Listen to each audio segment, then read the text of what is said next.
तुमच्या विश्वासाचा आवाज जळगाव उन्नती। जनसामान्याचे प्रश्न, न्यायासाठी लढणाऱ्या मजलुमांचे हित। आम्ही नेहमीच तुमच्या सोबत। सत्याला वाचा फोडणारी बातमी, जलद आणि अचूक माहिती मिळवण्यासाठी जळगाव उन्नती न्यूजवर रहा अपडेट। जळगाव राष्ट्रीय समाज पक्ष स्वबळावर लढणार, जिल्हाध्यक्ष सागर समदूर। जळगाव जामोद प्रतिनिधी। राष्ट्रीय समाज पक्षाने स्थानिक स्वराज्य संस्थांच्या निवडणुकीसंदर्भात भक्कम पावले उचलण्यास सुरुवात केली असून जिल्हास्तरीय आढावा बैठकीत स्वबळावर लढण्याचा ठराव झाला। जिल्हाध्यक्ष सागर समदूर यांनी पक्षाच्या ताकदीवर विश्वास ठेवत आगामी निवडणुकीत स्वतःची वेगळी ओळख निर्माण करण्याचा विश्वास व्यक्त केला। स्थानिक स्वराज्य संस्थांच्या निवडणुकीचा आढावा दिनांक 16 सप्टेंबर 2025 रोजी जळगाव जामोद येथील विश्रामगृहात राष्ट्रीय समाज पक्षाच्या वतीने जिल्हा आढावा बैठकीचे आयोजन करण्यात आले। या बैठकीचे अध्यक्षस्थान जिल्हाध्यक्ष सागर समदूर यांनी भूषविले। कार्यक्रमाला मार्गदर्शनासाठी पक्षाचे विदर्भ सचिव गणेश मानकर तसेच प्रमुख अतिथी म्हणून घाटावर जिल्हाध्यक्ष कारभारी गायकवाड उपस्थित होते। बैठकीचे प्रास्ताविक जिल्हा सहसचिव हिम्मत चव्हाण यांनी केले। यावेळी कार्यकर्त्यांमध्ये नवचैतन्य निर्माण करण्याचा प्रयत्न झाला।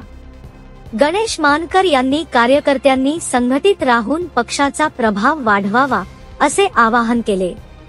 शेतकरी आणि ग्रामीण प्रश्नांवर ठळक मागण्या। बैठकीत जिल्हाध्यक्ष सागर समदूर यांनी बोलताना शेतकरी व ग्रामीण प्रश्नांवर ठळक भूमिका मांडली। नुकत्याच झालेल्या पावसामुळे जळगाव जामोद, संग्रामपूर आणि शेगाव तालुक्यातील शेतकऱ्यांचे नुकसान झाले असून शासनाने तातडीने पाहणी करून नुकसानग्रस्तांना योग्य भरपाई द्यावी अशी मागणी त्यांनी केली।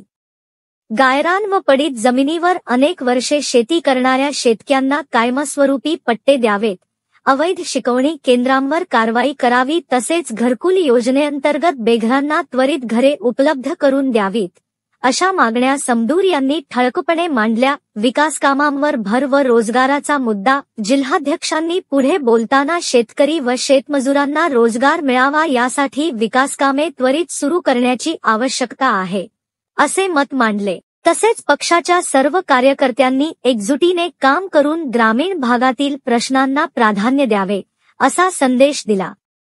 राष्ट्रीय समाज पक्ष जिल्ह्यात सतत मजबूत होत असून प्रत्येक तालुक्यात संघटन वाढत आहे, त्यामुळे स्वबळावर लढण्याची वेळ आली असल्याचे त्यांनी स्पष्ट केले। बैठकीत पदाधिकाऱ्यांची उत्स्फूर्त उपस्थिती।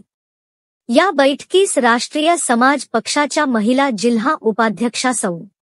सरला राजेंद्र ससाणे, शहराध्यक्ष विजय राजपूत, जिल्हा कार्यकारिणी सदस्य अमर तायडे, राम हसाळ, रोहित सरसर, अजहर शेख, युसुफ शेख, दिनेश हिवाळे यांच्यासह मोठ्या संख्येने पदाधिकारी उपस्थित होते। जिल्ह्यातील सर्व तालुका अध्यक्ष व स्थानिक कार्यकर्त्यांची उत्स्फूर्त उपस्थिती दिसून आली।